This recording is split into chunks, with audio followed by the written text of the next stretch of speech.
তো আগের দিন আমাদের ইম্পালস শব্দ হয়েছিল এই চ্যাপ্টারে, যে একক এবং পরিমাপের পদ্ধতি আমরা শুরু করেছিলাম। সেই চ্যাপ্টারে ভৌত রাশি, একক এবং মাত্রা যেভাবে বের করে দেখিয়েছিলাম তার ইম্পালস বা আবেগ অবধি হয়েছিল। তারপর থেকে আজকে শুরু করি। তো প্রথম রাশি আজকে কি ধরবো আমরা? বল বা প্রেসার। ঠিক, লেখা যাক। বল মানে তো ফোর্স। এই প্রেসার মানে কি? চাপ। ও, চাপ বা প্রেসার। আচ্ছা আচ্ছা, তো প্রথম ভৌত রাশি আজকে আমাদের প্রেসার বা চাপ।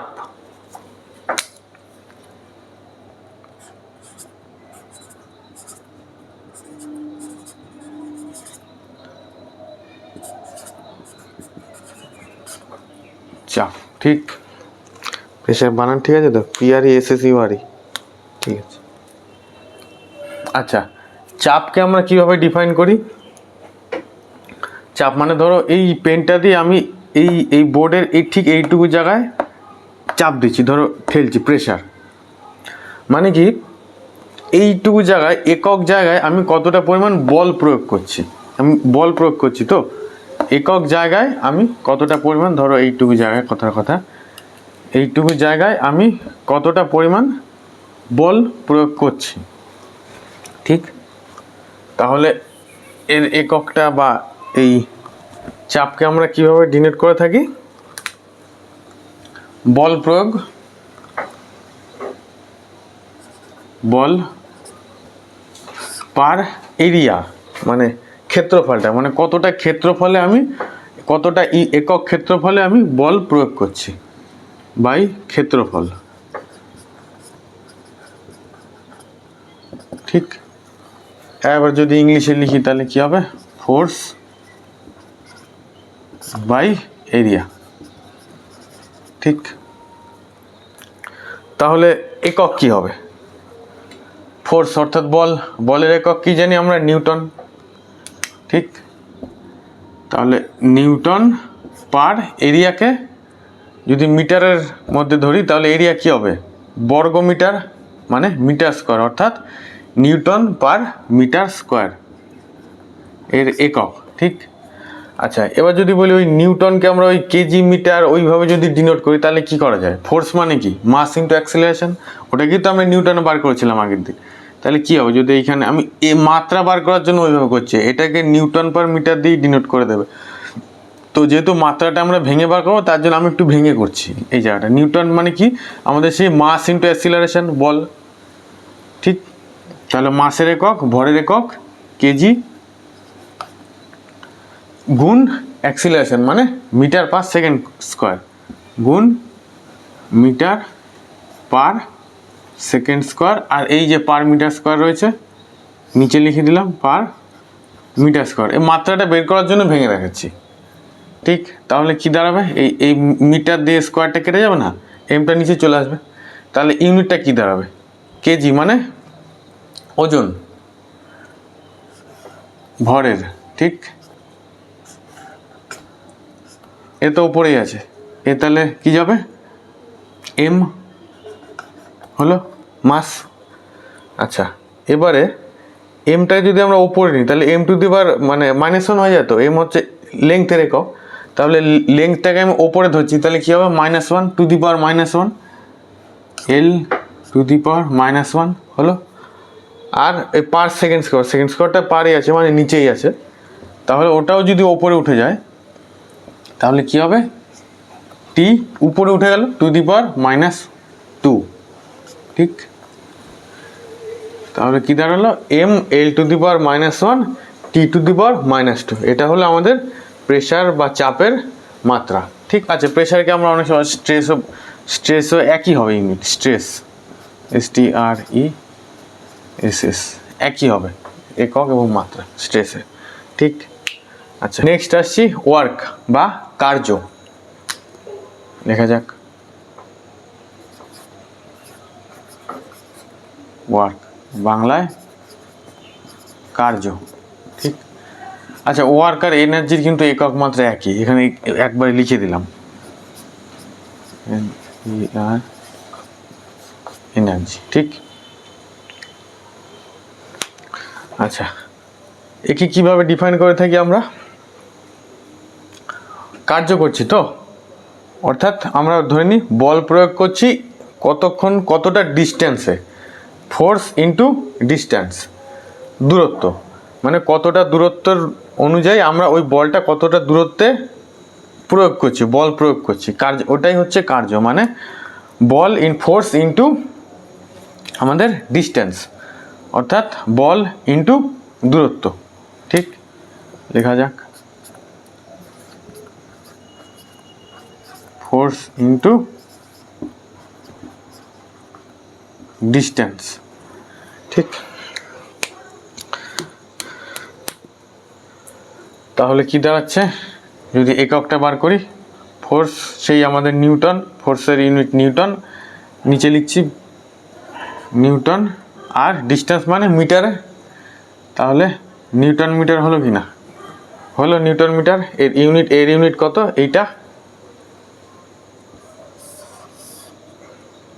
আর এর ইউনিট নিউটন মিটার, ঠিক।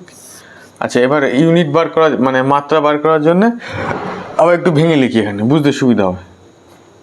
কি লেখা যায়, নিউটন মানে সেই মাস ইন্টু অ্যাক্সিলারেশন, মানে kg, mass into metre per second square, metre per, আমি নিচে লিখছি পার সেকেন্ড স্কোয়ারটা নিচে লিখছি, নিচে সেকেন্ড স্কোয়ার লিখলাম, আর ইন্টু আর একটা এম রয়েছে, ওপরে আর একটা এম, হলো, ভালো কথা। এবার তাহলে মাত্রাটা বার করি, কি হবে, কেজি, কিসের, মাস, এম, মিটার দুবার আছে, মিটার স্কোয়ার, এখানে মিটার দুবার, তাহলে এর লেংথের স্কোয়ার হবে এল এর স্কোয়ার, নিচে এস স্কোয়ার, টাইম, তাহলে এটা যদি আমি ওপরে নিয়ে যাই তাহলে (2) এটার মতোই, ঠিক, (t)(-2) এটা হয়ে গেল কার্য এবং এনার্জির ইউনিট এবং মাত্রা, ঠিক।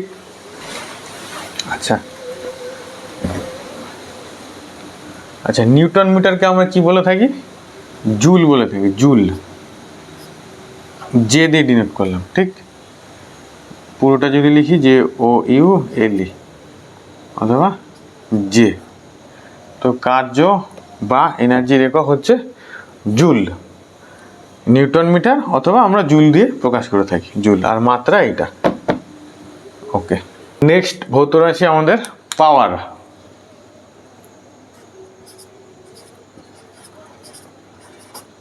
পাওয়ার, ঠিক, এর ইউনিট কি হবে? আচ্ছা, পাওয়ারকে আগে ডিনোট করি কিভাবে আমরা,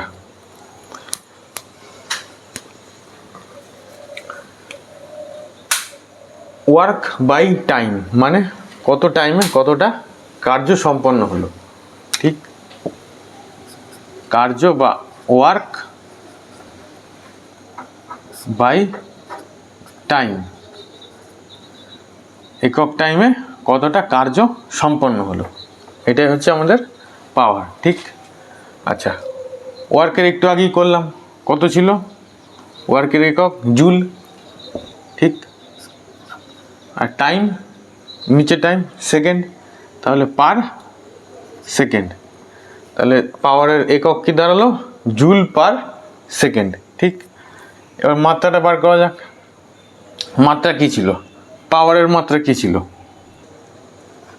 mL² (t⁻⁻2) ছিল তো। আমি ওয়ার্কের কথা বলছি, ওয়ার্কের মাত্রা এটা ছিল তো, mL² (t⁻²). এবার এক্সট্রা একটা নিচে সেকেন্ড আছে না, পার একটা সেকেন্ড আছে না, এটা জুলেরটা লিখলাম, সাথে আবার নিচে একটা সেকেন্ড, তাহলে এই দুইটা 3 হয়ে যাবে কি না, এই দুইটা 3 হয়ে গেল, ঠিক। তাহলে পাওয়ারের মাত্রা কি দাঁড়ালো, mL² (t⁻⁻3). ওকে, আচ্ছা, নেক্সট আসছে আমাদের ইয়ংস মডুলাস, বাংলা যাকে বলি স্থিতিস্থাপকতা, ঠিক।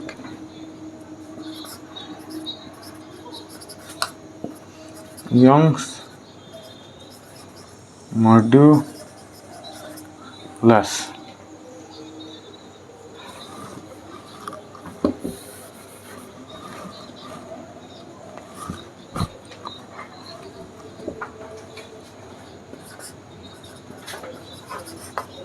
Young's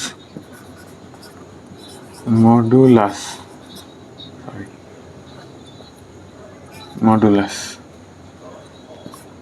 of elasticity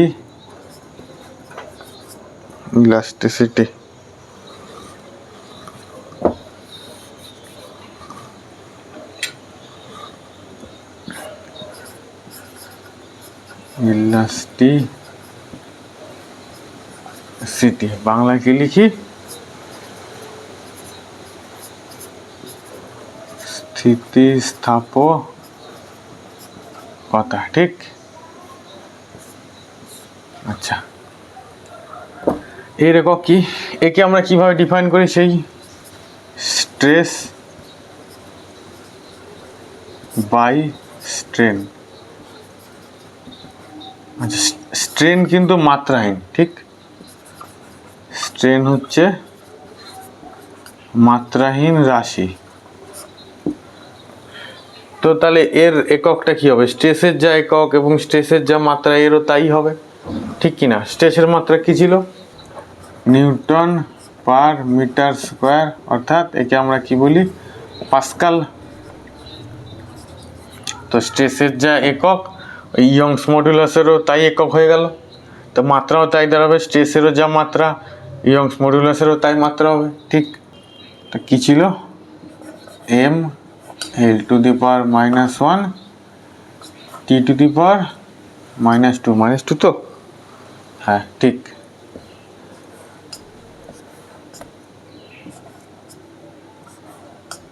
হলো।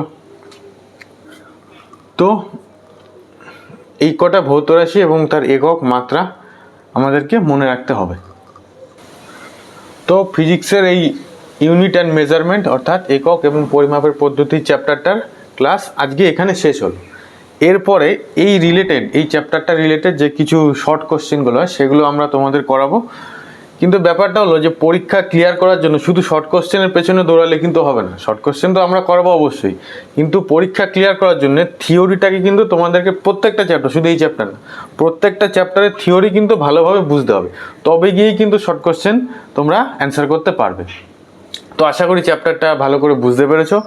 আবার নিজেরা রিভাইজ দেবে, পড়বে, দেন আমরা শর্ট কোশ্চেন করাবো, সেইগুলো করবে। আর যদি কোনো এ বিষয়ে প্রশ্ন থাকে, বুঝতে অসুবিধা বা যে কোনো প্রশ্ন থাকে, অবশ্যই কমেন্ট করবে, আমরা কমেন্টের উত্তরে জানাবো। ধন্যবাদ।